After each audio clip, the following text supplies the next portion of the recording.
Salut les amis, jour 3 sur le GR30. Il est 5h28 du matin, je me suis levé à 5h.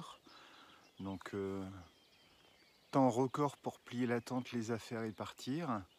Belle péripétie hier soir, vous avez dû le voir dans la vidéo, c'était un petit peu, un peu chaud. Je vous raconte tout ça juste après.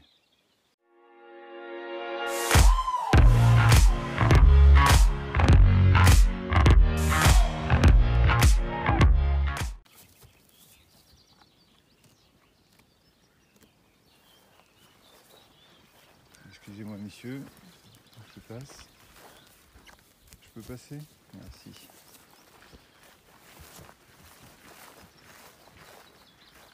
Allez, cours petit poney, cours!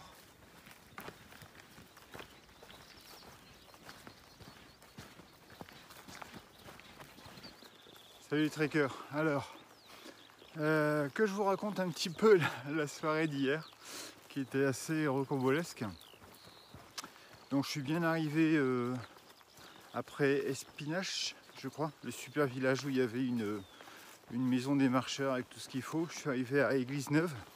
C'était un peu mon but pour pas devoir faire trop de kilomètres aujourd'hui. Enfin trop, je crois que j'en ai quand même 40.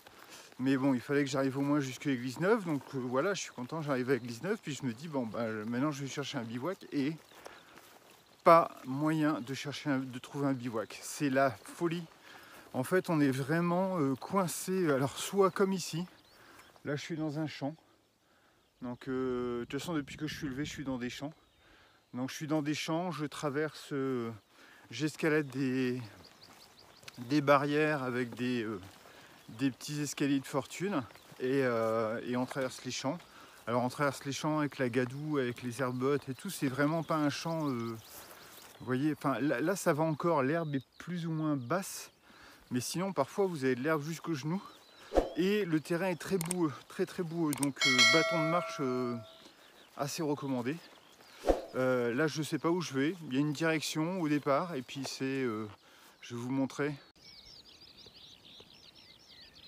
Voilà, au départ du champ, c'est marqué aller dans ce sens-là. Mais alors là, je me repère un petit peu au passage des anciens randonneurs. Parce que je vois des petites traces. Mais est-ce que c'est ça ou pas? Donc il y a pas mal de passages au feeling. Donc bon, bref, hier je pars de Église-Neuve et pas moyen de trouver un bivouac. C'est que des champs où on est. Je sais pas si j'ai filmé hier ou si j'ai des photos, mais on est vraiment coincé entre deux champs avec des barbelés. Et le pire, c'est que on est. Putain, on dirait trop un mec de la ville. Le pire, c'est qu'on est sur un chemin de vaches. C'est-à-dire que les vaches viennent et vont dans leur pâture par ce chemin-là. C'est-à-dire que le chemin est défoncé, hyper humide, donc c'est que de la gadoue. Ici, alors j'en ai vu pas mal pour l'instant. Il y a beaucoup de passages qui sont complètement inondés. Vous avez 5-10 cm d'eau, ce qui fait qu'en fait, vous pataugez dans la boue, dans l'eau et dans la merde. Et ce qui fait que en fait, vos chaussures sont trempées assez vite. Donc là, il doit être 6h du mat à peu près. Ça fait une demi-heure que je marche et mes chaussures sont comme ça. Voilà, elles sont dégueulasses, elles sont trempées, elles sont pleines de merde. Parce que voilà, c'est comme ça. Donc j'ai trouvé un petit nom pour le GR30, c'est un GR rustique. Alors rustique dans le sens où c'est amusant parce que on se croirait un peu sur un jeu de piste. C'est-à-dire que vous avez beaucoup moins d'indications que dans d'autres GR. Les indications sont assez succinctes, c'est par là, et puis après tu te démerdes. Parfois, je vous assure, je suis persuadé d'être paumé. Je me dis, mais Pierre, t'as pas pu trouver le bon chemin, c'est pas possible. Et en fait, 1 ou 2 kilomètres plus tard, tac, je vois une petite balise. Je dis, ah bah si, c'était ça. Donc vous voyez, c'est un petit peu, voilà, c'est un peu rustique, c'est un peu, vas-y, démerde-toi, quoi. Beaucoup de passages inondés. Donc, ah bah si, il y en a une là, cool. Beaucoup de passages inondés. Donc vraiment les bâtons sont recommandés parce que parfois vous passez sur des pierres ou sur des petites branches pour pas trop vous tromper, et forcément les bâtons c'est pour l'équilibre. En plus, donc j'étais speed parce que le soleil se couchait, il était 9h, 9h30. J'arrive pile poil sur le chemin, bah, c'était même pas un chemin pour que les vaches passent, il y avait les vaches. Et le souci c'est que il y avait déjà beaucoup de vaches. Donc à contourner, j'avais pas trop envie d'avoir un mouvement de panique si jamais je passais à côté des vaches, et en plus elles avaient leur veau. Donc je me suis dit c'est le super pas bon plan. Je voyais le soleil se coucher juste à l'horizon, je me dis oh là là t'es dans la merde Pierre. J'ai attendu 5 minutes en me disant ben non ça se trouve c'est l'agriculteur qui leur a ouvert, elles vont arriver, enfin il va arriver. Et d'ailleurs je pourrais même lui dire ça vous embête pas si je me mets dans un champ quoi, dans un côté. Et en fait non, personne. Donc je me suis dit bon ben tant pis, je vais escalader. Donc j'ai escaladé une barrière avec des fils barbelés et ensuite des fils électriques pour passer dans un autre champ, puis une deuxième barrière, je suis passé en dessous d'une autre. Enfin, c'était un petit peu folklore, tout ça pour contourner le troupeau et continuer à avancer comme un dingue. Et j'ai fini par, le soleil était couché, il était 22h, il faisait quasiment noir. J'ai fini par trouver un champ qui était ouvert, les herbes étaient hautes, tout ça. Je me suis dit bon, c'est pas un champ qui doit être exploité. Donc à 22h, j'ai monté la tente en urgence dans le noir et je me suis couché assez rapidement. Alors c'était vraiment un camp de fortune parce que j'ai mal choisi le terrain forcément puisque c'était le seul que j'ai trouvé. Et là depuis que je marche j'en vois aucun. Là je suis dans un champ et tout. Parce qu'en plus il y a pas mal de champs qui sont des champs, vous voyez comme ici vous pourriez dire c'est bon là, apparemment il n'y aura pas de vaches et tout. Alors déjà il n'y a pas beaucoup d'endroits plats, mais les endroits plats comme c'est des champs où il y a des vaches, c'est labouré. C'est-à-dire qu'il y a plein de trous, de creux, de bosses et tout, et c'est super galère pour le bivouac. Donc là, celui que j'ai trouvé, je me suis mis vraiment au bord du chemin. Et en fait, il était légèrement en pente. Donc je m'en suis rendu compte forcément quand tout était installé. Parce que j'ai pas pris le loisir de tester si c'était plat ou pas, si ça m'allait ou pas, parce que c'était ça ou rien. Donc c'était légèrement en pente. Alors je sais pas ce que vous faites quand vous avez un terrain légèrement en pente comme ça. Moi ce que je fais c'est que je mets les affaires d'un côté ou de l'autre pour compenser la pente. Donc j'avais mis mes sandalettes, j'avais mis des petits vêtements, des trucs comme ça pour compenser et voir si ça a un peu compensé, ça a été. Voilà, bref, je sais pas où je dois aller. Donc normalement le chemin c'est par là. Mais par contre je vois un chemin là-bas tout au bout. Donc c'est peut-être plutôt par là que j'irai. Je vais voir. Là je vois une marque sur le caillou qui est là-bas. Je ne sais pas si vous le voyez. Désolé pour les tremblements, mais je suis avec la perche à selfie avec un terrain qui est un peu défoncé. Non, ça ne doit pas être là-bas, parce que là je pense que j'aurai un petit trait qui m'a dit qu'il fallait tourner à gauche. Mais bon voilà, donc un GR bien rustique où vous traversez avec les vaches. Là j'ai traversé un petit pré, c'était trop mignon avec des chevaux. Ils étaient tout mignons, ils venaient me voir et en même temps quand je m'approchais ils se barraient en courant. Donc il faut escalader toujours des petits trucs. Et puis là je suis un peu paumé dans je sais pas quoi, je sais pas où est-ce qu'il faut aller. Voilà, j'espère trouver assez rapidement un petit coin pour pouvoir déjeuner, parce que je vous avoue que je suis vraiment dans le gaz. Hier j'ai eu du mal à m'endormir parce qu'il y avait beaucoup de vent. Et surtout j'avais super mal aux jambes, parce que comme je m'étais quand même tapé 46 bornes, j'ai toujours les jambes un petit peu lourdes et en feu quand c'est comme ça. Et si jamais je suis perdu, vous me dites, parce que là je sais pas où je suis. Voilà, je vous reprends au petit-déj, je pense.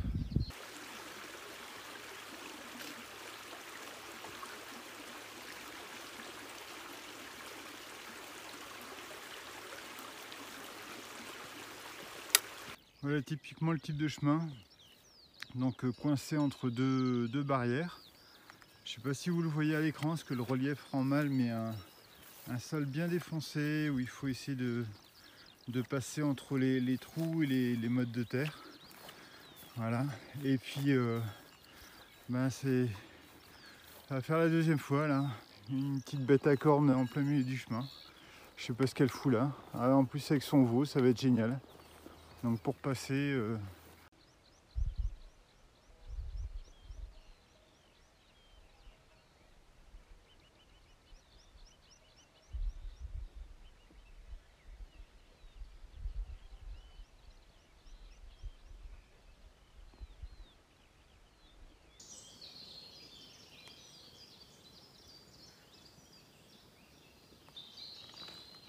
8h30, j'ai fait 6 km seulement. Je me suis arrêté pour déjeuner parce que j'en pouvais plus. Là, je vous avoue que je suis en train de m'endormir en marchant. Je me suis arrêté sur un gros rocher. Il y avait rien. Enfin, il n'y a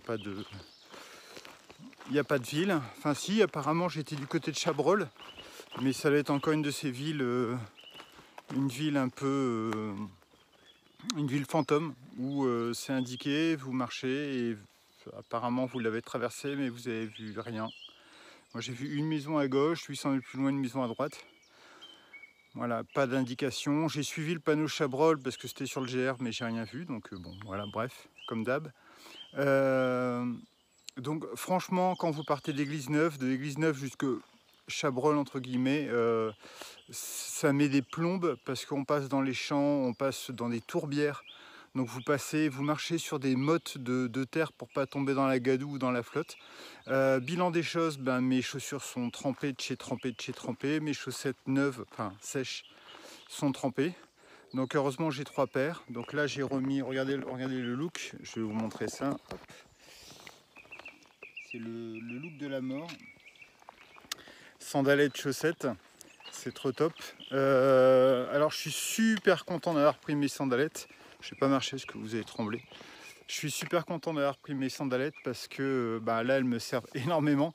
Alors déjà il y a quand même beaucoup, comme je vous ai dit, il y a beaucoup de chemins qui sont soit goudronnés, soit des chemins comme ça forestiers avec des tout petits graviers. C'est pas les gros cailloux qui m'énervaient hier, les tout petits graviers. Alors ça rentre un peu dans les sandalettes, mais ça va, au moins c'est roulant, on peut marcher quoi. Donc j'ai mis pas mal mes sandalettes le premier jour, le deuxième jour. Non, le premier jour, enfin en arrivant sur le GR de Clermont, j'étais en sandalettes le premier jour du GR. Hier, je ne l'ai pas tellement mis et j'ai quasiment pas d'ampoule. Donc c'est vraiment ça, c'est vraiment chaussettes plus chaussures, ça me fout des ampoules. Puis en plus il fait chaud, voilà.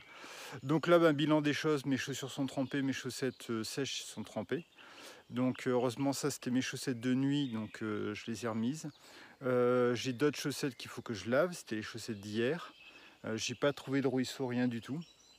Donc heureusement que j'ai 3 paires, là je m'en sors, parce qu'il est hors de question que je marche avec des chaussettes trempées et des chaussures trempées, enfin c'est pas possible. Donc là depuis 1 ou 2 km avant Chabrol, c'était du bitume, là maintenant c'est une petite route forestière gravillon. Donc j'espère que ça va continuer un petit peu comme ça et que je ne vais pas repasser dans les champs. Et voilà, donc je suis super content d'avoir pris ces sandales qui sont un peu lourdes mais qui me servent bien. Dans le petit guide que je ferai, je vous noterai quand il y a des passages vraiment un petit peu hard ou un peu, hein, c'est pas... Où voilà, il faut passer à travers des petits marécages. Alors marécage, c'est, vous savez, c'est là où toutes les vaches s'agglutinent. Donc la terre, elle est complètement explosée, ça fait des trous et tout. Il y a beaucoup d'eau, il y a beaucoup de bouse. Et parfois il y a des mottes de terre. Donc il faut marcher entre les mottes de terre ou dans la flotte. Donc les chaussures sont trempées, il faut se servir des bâtons pour tenir en équilibre parce qu'il y a quand même pas mal de passages qui ne sont pas évidents. Ou alors vous avez un super équilibre même avec un sac de 10 kg, donc ça c'est cool pour vous. Voilà, donc là je continue, j'espère arriver, il y a un lac dans pas longtemps, 4-5 km, puis une petite ville, et je pense que voilà, je m'arrêterai, je me ferai un break dans 10 km, parce que là je vous assure, en marchant je suis en train de piquer du nez, j'ai pas super bien dormi cette nuit, beaucoup de vent, et puis le fait d'être dans un champ, et je déteste être dans une propriété privée, même si le champ était ouvert, qu'il était pas, on sent que c'était un champ qui n'était pas hyper entretenu, mais bon, c'est chez quelqu'un, donc j'ai pas y être, donc j'étais pas à l'aise. Et je pense que dans 10 km, je me ferai peut-être une petite sieste et je mangerai un petit bout, je vais voir. Salut! Vous voyez, ça c'est le truc typique du GR30. J'ai déjà remarqué hier et avant-hier. On est sur le chemin et apparemment il y a un arbre qui est tombé ou qui a été abattu. Et en fait il est pas déblayé. Vous voyez, pourtant, il a dû être coupé pour être mis comme ça, pile au milieu. Donc ben, il faut juste faire un petit détour. Alors je dis pas que c'est la fin du monde de faire un détour. Mais ça relève vachement à la psychologie, je trouve, du GR30. Qui est comment dire, vous êtes plus en... Vous n'êtes pas des invités, vous êtes juste tolérés sur votre sur le passage. D'ailleurs, c'est souvent indiqué quand on traverse les pâtures, ce qui est tout à fait compréhensible puisque c'est un terrain privé. Mais vous voyez ici, ça a bien été abattu, ça a été coupé et voilà, en plein milieu quoi. Et donc on fait le petit détour. Alors encore une fois, je ne me plains pas de devoir faire un petit détour de 2 mètres, mais c'est juste, c'est assez étonnant. Pareil, en pleine forêt, j'ai vu un arbre qui avait complètement coupé le sentier. Et en fait, il y a alors je sais pas si c'est un garde, si c'est un bûcheron ou quoi, il avait coupé l'arbre de façon à déplacer la deuxième partie de l'arbre de 1 mètre. Comme ça, on pouvait se faufiler entre les deux.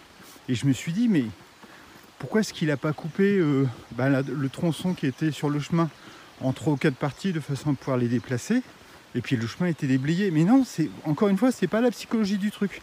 Donc très très souvent, sur le GR30, vous allez devoir faire un petit peu avec, c'est-à-dire que bon là c'est assez flagrant parce qu'on se dit le mec il a fait exprès de le mettre sur le sentier quoi.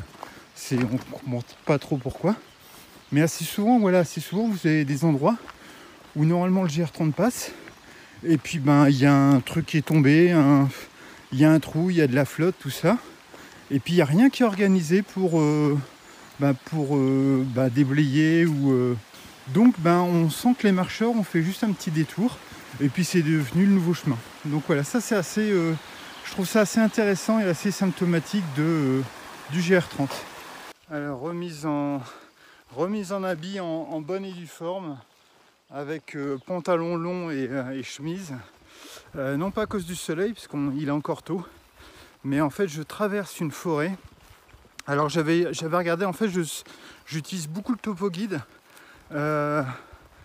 Entre autres par rapport au plan, par rapport au relief, mais aussi pour voir un petit peu les forêts. Alors pour voir les forêts ou les champs, parce que ça me permet d'anticiper, de savoir si je vais passer 5, 6, 10 km complètement au soleil et sans abri, ou alors si je serais dans une forêt ce serait un peu plus cool. Donc là je savais que j'allais passer dans une forêt, je me suis dit forêt à mon avis... j'aurais pas forcément des herbes hautes, des trucs un petit peu galères à traverser. Donc je pouvais me remettre en sandalettes. J'avais vu que je passais aussi à côté de quelques villages, donc je pouvais aussi mettre les sandalettes, donc j'avais anticipé comme ça. Et là je viens de traverser une forêt, alors c'est la première fois que ça m'arrive. Je sais pas si c'est parce qu'il y a une rivière juste à côté, mais infestée de moustiques. L'horreur. En 500 mètres de temps, j'ai dû me faire piquer au moins une dizaine de fois, notamment à la nuque. Au mollet, au bras, tout ça. Donc au départ j'ai juste mis j'ai un tour de cou que j'utilise plutôt pour la nuit si jamais il fait un peu trop froid. Là je l'ai mis au niveau du cou et jusque sur le haut du crâne pour être protégé. Mais en fait ça venait de partout quoi. Donc je me suis arrêté en plein soleil. À un moment il y a une petite clairière, je me suis arrêté en plein soleil. Et puis j'ai remis le pantalon. Alors le pantalon il est génial ce pantalon, c'est MH550 de chez Forclaz parce que comme il se divise en deux, je vous avoue que souvent très tôt le matin je marche avec le pantalon complet. Là ce matin comme je me suis couché, je suis arrivé sur le bivouac, il était 22h, j'avais pas envie de remettre les bas de pantalon, j'y voyais rien. Oui, parce que j'ai pas pris de frontal, j'ai fait le pari de pas prendre de frontal parce que alors j'ai regardé, le soleil se lève à Clermont vers 6h du matin. À Lille, c'était 5h30, donc il y a un petit décalage. Donc juste avant de partir, je me suis réveillé à 5h30 à Lille, j'ai regardé la lumière qu'il faisait, en fait il faisait super clair quoi. Et je me suis dit, écoute Pierre, t'embête pas, tu vas te lever, il fera déjà clair, puisque je comptais me lever vers 5h30, et tu vas te coucher, il sera ton bivouac, tu l'auras vers 8-9h, il fera clair jusqu'à 22h. Donc pas besoin de prendre une frontale en plus qui ne te servira pas. Donc là j'avais pas de frontal, j'avais pas envie d'utiliser mon téléphone. Mon téléphone c'est vraiment en cas de secours où je mettrai la batterie, la lampe torche. Mais pour économiser la batterie j'ai pas trop envie. Et donc ce que j'ai fait c'est que j'ai laissé tomber ces pantalons longs et ce matin ça allait, il faisait pas très froid. Donc je suis parti t-shirt manche longue, mérinos, polaire et le pantalon en mode short quoi. Donc ça allait très bien. Et donc là, bah, super, parce que j'ai pu en 2-3 mouvements remettre le pantalon au complet. Peut-être même plus rapide que si j'avais dû enlever le short et mettre un pantalon. Enfin voilà, je trouve ça super pratique. Et bien entendu, j'ai remis ma super chemise qui est manche longue, qui est couvrante et tout. Donc ça, c'est top. Donc là, je suis bien couvert, je suis toujours dans cette forêt. Je sais pas si s'il y a moins de moustiques ou si c'est parce que je suis bien protégé, mais ça me pique plus de tous les côtés, même si je sens toutes les piqûres que j'ai eues. Donc voilà, c'était le petit intermède. Pierre se fait attaquer par les bêtes sauvages, j'allais dire du Gévaudan, de l'Auvergne.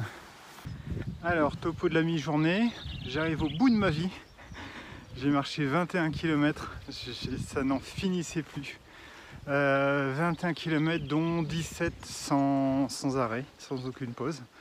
Donc je suis parti ce matin. Au bout de 3 km, j'ai trouvé un petit lieu pour me poser, déjeuner. Après j'ai commencé à marcher. Et arrivé du côté de Chabrol, ça je vous en avais parlé. Super, je tombe dans une forêt, donc génial, sauf que je me fais bouffer par les moustiques. Je me rhabille, je mets une chemise, pantalon long et je me dis ouais, ça va passer.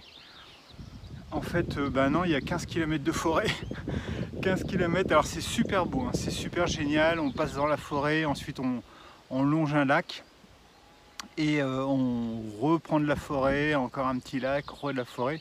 Et on arrive ici, à Saint-Genès. Alors là, je suis tout en haut, je suis au niveau de l'église. Je suis tout en hauteur, donc c'est un beau petit village, les gens sont charmants. J'ai vraiment du bol sur cette rando, parce que les gens là, c'est les gens de l'épicerie là tout en bas, qui fait hôtel, restaurant, épicerie, boulangerie, enfin un petit peu de tout. Là vous voyez, la dame elle m'a indiqué, il y a un petit banc à l'ombre au niveau de l'église. Alors c'est pas là que je vais m'installer. Moi je me suis installé en contrebas, j'aurais été bien là. Mais simplement parce que j'ai trouvé que dans l'église il y avait une prise de courant qui fonctionnait et donc j'en profite pour recharger un peu mes appareils. Donc je vais me mettre juste à l'entrée de l'église, il y a un peu d'ombre. Je me mettrai sur la pelouse, ce sera très bien. Voilà, vous voyez l'entrée de l'église. Tout en hauteur, hein, c'est super beau comme village, c'est vraiment sympa. C'est vraiment très très sympa, c'est très beau. Donc voilà, moi je vais m'installer là. J'avais plus rien à manger pour le midi, donc j'ai pu faire quelques emplettes. Je me suis pris du pain, jambon de pays, une boîte de betterave en... Mais bon, j'avais envie de ça, je me suis dit pourquoi pas. Bon, par contre, je dois la manger parce que je peux pas l'emmener, ça va pas se garder. Et... Voilà, bref. 2 brugnons et puis hop, c'est reparti. Je pense que je vais faire une grosse halte ici parce que j'ai vraiment morflé. C'était un peu fatigant nerveusement parce qu'il y avait plein de moustiques, donc je passais mon temps à taper comme ça. En plus j'ai eu des belles réactions allergiques sur les mains, sur le crâne aussi, à mon avis j'ai été piqué dans le cou. Donc c'était pas évident, donc si vous passez par là, prévoyez soit de l'anti-moustique, soit voilà, vous tapotez. C'est quand même très très long, 16 bornes sans s'arrêter. Je voulais m'arrêter le long du lac et en fait le truc qu'il y a beaucoup sur le GR30, c'est que, alors c'est vrai que c'est magnifique, c'est un très très beau pays, c'est les volcans et je vais vous montrer d'ailleurs la vue que j'ai d'ici. Voilà, on voit là-bas, on voit dans le fond là la chaîne des puits, enfin c'est super beau quoi, c'est vraiment très très sympa. Et alors c'est magnifique, il y a énormément de volcans, énormément de lacs. Par contre, les lacs c'est un tout petit peu survendu parce qu'en fait, alors vous savez, je suis un gros feignant, moi je suis un petit peu psychorigide, c'est le GR. Donc je marche le long du GR et j'ai pas envie à un moment quand j'arrive quelque part m'éloigner et aller voir peut-être à 2 km si peut-être il y a... Ça c'est pas mon truc. Alors il y a des gens qui le font, hein, il y a des gens qui aiment bien, qui font les touristes, qui vont se balader. Moi dans un village, si on me dit, si je rentre pas dans le village, je rentre pas dans le village quoi, point barre. Après parfois, comme à Saint-Nectaire, comme ici par exemple, où l'église et le commerce c'était pas sur le GR, on rentrait dans le village mais on en ressortait aussitôt et je voulais me poser, donc là j'ai fait l'écart de 300 mètres pour aller chercher ce que je voulais. Mais c'est vrai que pour revenir au niveau des lacs, il n'y a pas tellement de... le premier que j'ai fait, le lac, j'ai déjà oublié le nom, on passe en hauteur, on n'est pas à côté. Le deuxième, c'était Eda. Là j'ai pu, je vous ai fait des images, j'ai pu aller au contact de l'eau, même s'il n'y avait pas vraiment une plage aménagée, en tout cas de ce que j'ai vu. Il y a le lac Chambon qui était très bien aménagé avec des belles plages et tout, ça c'était top, c'était même un petit peu trop villégiature, mais c'était vraiment top, c'était très agréable. Et après il y a beaucoup de lacs où en fait vous y accédez, le lac Pavin, on le voit à 300 mètres de hauteur quoi. Donc on n'y est pas vraiment. Alors il y a certaines personnes qui vont me dire bah t'as qu'à descendre, je dis ouais mais moi je fais le GR. Donc si c'est pour être touriste, je fais du camping, je m'installe, je vais dans la région, je passe ma journée au lac et ça me gêne pas de faire 5 km en plus. Mais là, je me tape 21 bornes, c'est pas pour faire 2 km d'écart pour aller au lac et dire ah tiens c'est un lac et puis remonter. Voilà. Et je le dis surtout, c'est pas tant, alors c'est pas une critique, hein, il y a encore les gens du pays qui vont dire ouais t'es méchant avec notre pays, tu n'es plus le bienvenu, comme j'ai eu sur le GR, je sais plus, je crois que je suis plus le bienvenu dans le Lot ou un truc comme ça, parce que j'ai dit du mal à un moment de quelqu'un. Et je dis pas ça pour critiquer, je dis juste que, vous voyez, moi j'ai eu la bêtise de me dire c'est super, je vais passer par plein de lacs, tous les 10 bornes il y a un lac, donc avec mon filtre ça va me suffire. Alors heureusement il y a énormément de rivières, énormément de points d'eau, donc je peux régulièrement me réhydrater, me réapprovisionner parce qu'il n'y a pas de robinet, hein. J'ai pas vu de robinet, il n'y a pas de mairie qui mettent à disposition de l'eau et tout, j'en ai pas, enfin si, il y avait au Loix, et il y avait celui d'hier qui était 5 non, c'était, je me souviens plus, légende, Dieu crée la légende. Pourtant c'était hier, hein, mais j'ai un problème avec les noms. Donc ces deux-là, il faudrait créer entre randonneurs qui fait du bivouac un label Amis des randonneurs, parce que c'est des villages étapes magnifiques, quoi. Ils sont top. Ici ils sont sympas, hein, les gens sont sympas, mais de ce que j'ai vu, j'ai pas vu de maison du marcheur avec vraiment tout ce qu'il faut. Et donc oui, comme vous dites, je vais faire un GR avec plein de lacs, donc moi dans ma tête, j'avais déjà des photos en tête, vous voyez, j'avais déjà des photos du style plein d'eau, me réapprovisionner en eau, laver mes vêtements régulièrement. Quand je suis un peu claqué sur l'heure du midi, j'irai me baigner. Ben non, parce que là, par exemple, le lac de tout à l'heure, dont j'ai oublié le nom, on n'y passe quasiment pas. On le longe beaucoup, toujours à peu près à 20-30 mètres et 10 mètres de hauteur. Alors à des moments, vous pouvez descendre, mais c'est pas officiel. Vous voyez, on passe de rocher en rocher et tout. On voit bien qu'il y a des gens qui ont mis des petits îlots pour aller pêcher ou un truc comme ça. Il y a pas mal de vases, c'est un peu moche au premier abord. Alors le lac est magnifique dans son ensemble. Je suis sûr qu'avec des vues de drone, la Fédération française de randonnée va vous vendre ça en disant ah, c'est magnifique. Mais quand vous le vivez, c'est pas top. À un moment, j'ai vu deux petits bancs au bord du lac. Je me suis dit ah c'est pas mal. Pas de poubelle, ça je trouvais ça dommage. Et surtout, putain, plein de moustiques quoi. Donc c'est pour ça que je me suis pas arrêté, j'ai continué à foncer. Donc voilà, c'est pas une critique par rapport au GR30, c'est plus un constat de dire c'est pas parce qu'il y a des lacs que vous allez pouvoir forcément toucher l'eau. En fait, il faudrait des catégories. Il y a, j'ai entendu parler d'un lac, donc par exemple, il y a, je sais plus si c'est le lac d'en haut ou le lac d'en bas. Je crois que j'ai vu le lac d'en haut, mais le lac d'en bas, je ne l'ai pas vu. Donc il y a des lacs dont vous entendez parler, mais vous ne voyez jamais. Il y a les lacs comme le lac Pavin que vous voyez, mais vous ne pouvez pas le toucher parce que vous êtes loin. Et enfin, il y a un camion. Oh, c'est un tractopelle, ça. Et enfin, il y a les lacs que vous pouvez toucher. Donc vous voyez, il y a 3 catégories.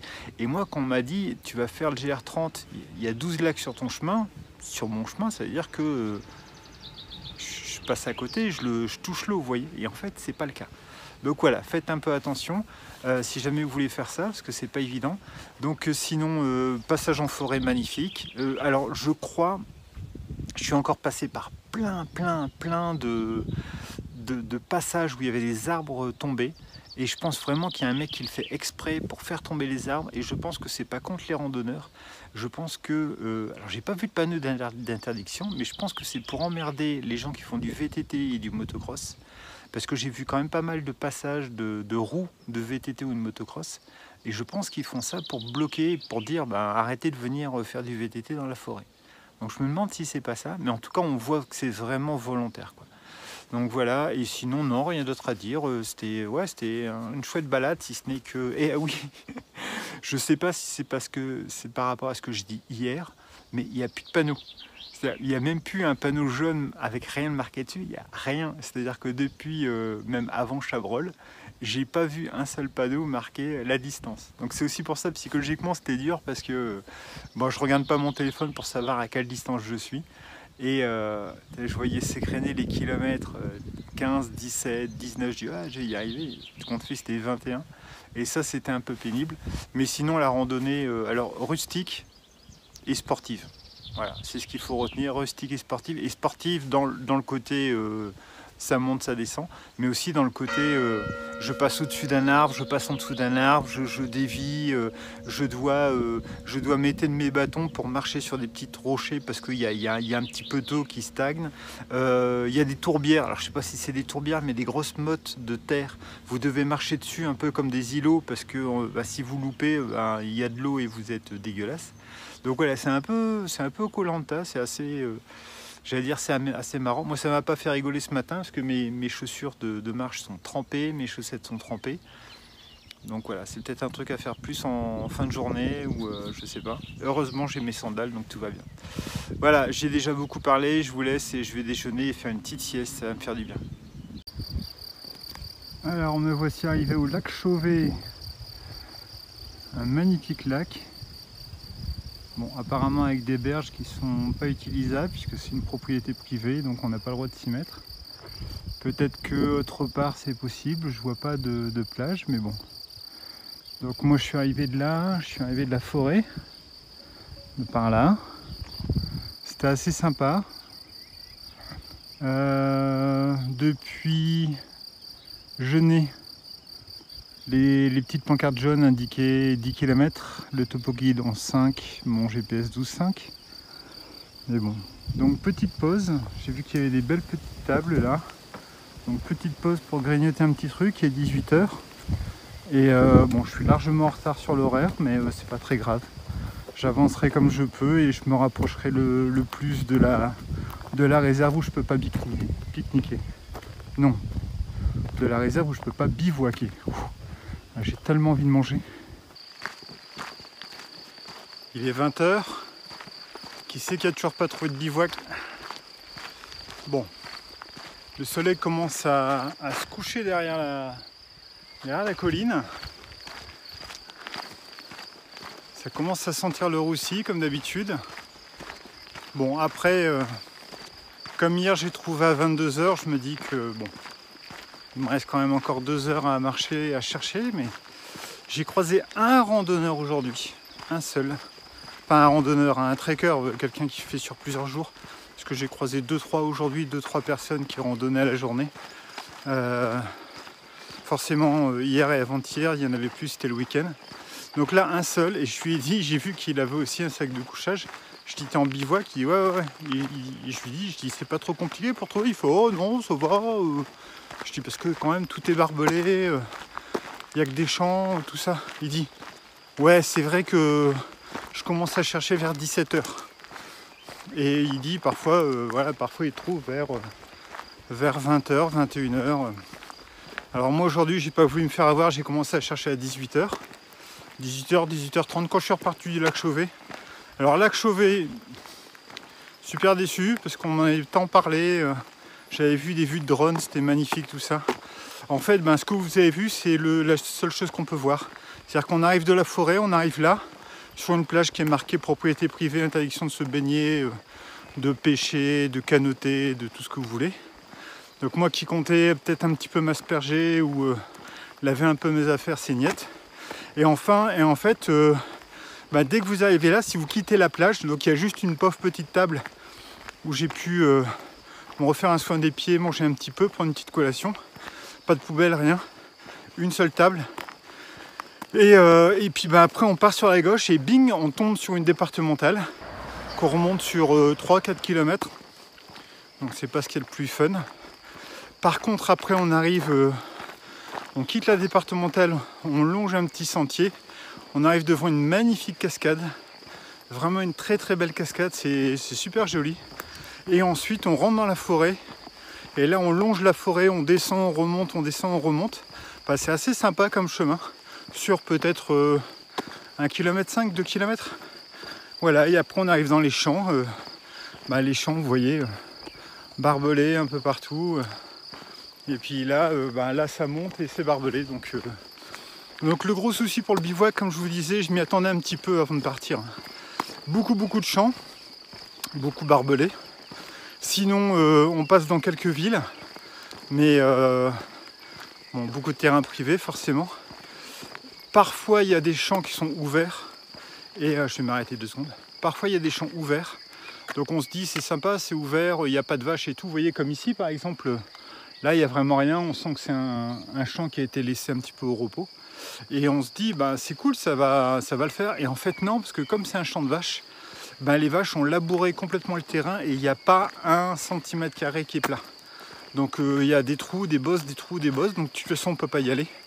Et sur les bas-côtés, comme je vous disais hier, il y a très souvent des petits chemins qui sont assez sympas avec des petits bas-côtés sympas. Mais en fait, comme les fermiers prennent les vaches et les amènent en pâture par ces chemins-là, en fait, même les bas-côtés sont complètement défoncés. Donc on peut pas... Alors tout à l'heure, j'étais en train de me demander si un hamac, ça pourrait pas être bien ici.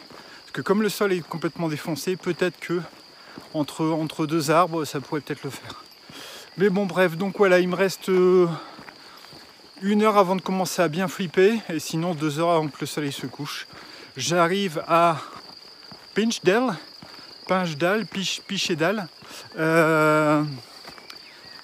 Si jamais je trouve pas, j'ai 2 solutions. Soit j'espère trouver d'ici la ville. Si jamais je trouve pas, soit je dépasse la ville, mais j'ai plus beaucoup, j'ai 3 ou 4 km avant de rentrer dans la réserve. Et si je trouve rien, je suis vraiment coincé. Soit si je vois un gîte ou un truc comme ça, je prendrai peut-être ça. Ça me saoule parce que je préfère être en bivouac. Après, je vous avoue que demain, je me tape le Sancy. Donc je crois que là, je dois être à 1000 mètres d'altitude. Le Sancy est à 1800.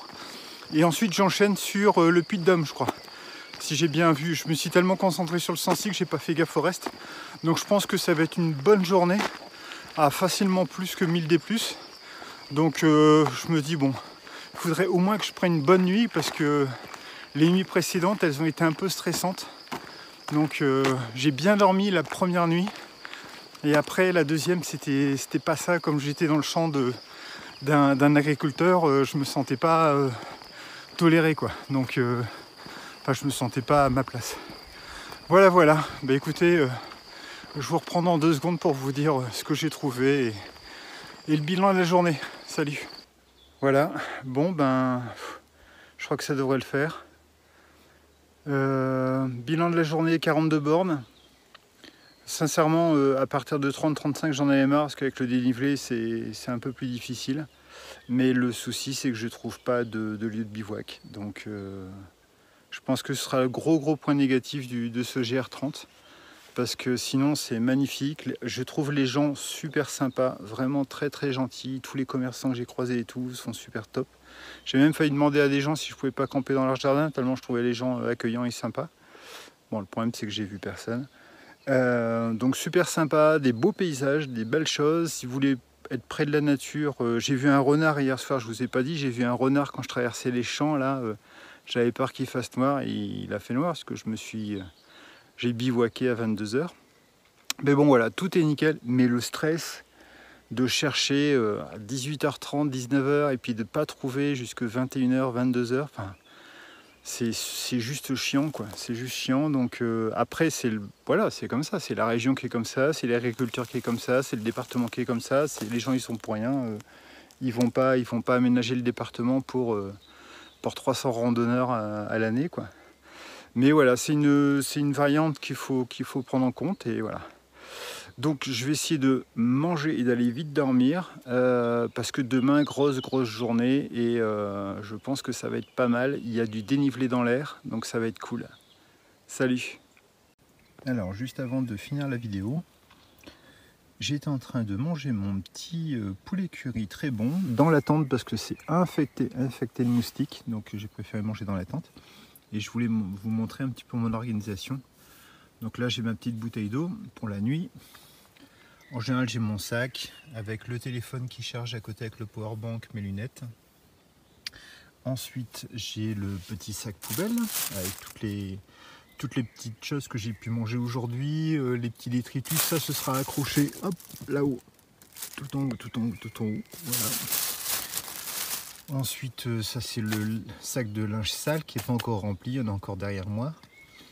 La bouffe, la popote, le sac du Thermarest qui est en dessous de moi, enfin que je dois gonfler, la tente, les affaires de nuit et le sac de couchage, le sac à dos et les chaussures. Voilà. Et le reste, je suis en train de tout installer. Là, je vais gonfler mon Thermarest. Je suis dans une forêt, donc je suis très content d'avoir pris un matelas mousse parce que je sens bien qu'en dessous, j'ai un petit peu déblayé. Mais je pense qu'il doit y avoir quand même pas mal de petits morceaux de bois, de ronces, de petites pousses, tout ça. Donc je me suis bien allongé sur mon matelas mousse. J'ai bien appuyé pour voir s'il n'y avait pas des petites piques qui avaient transpercé. Apparemment il n'y a rien. Mais bon, voilà, ça me rassure par rapport à mon matelas. Voilà, sur ce, cette fois-ci, au dodo.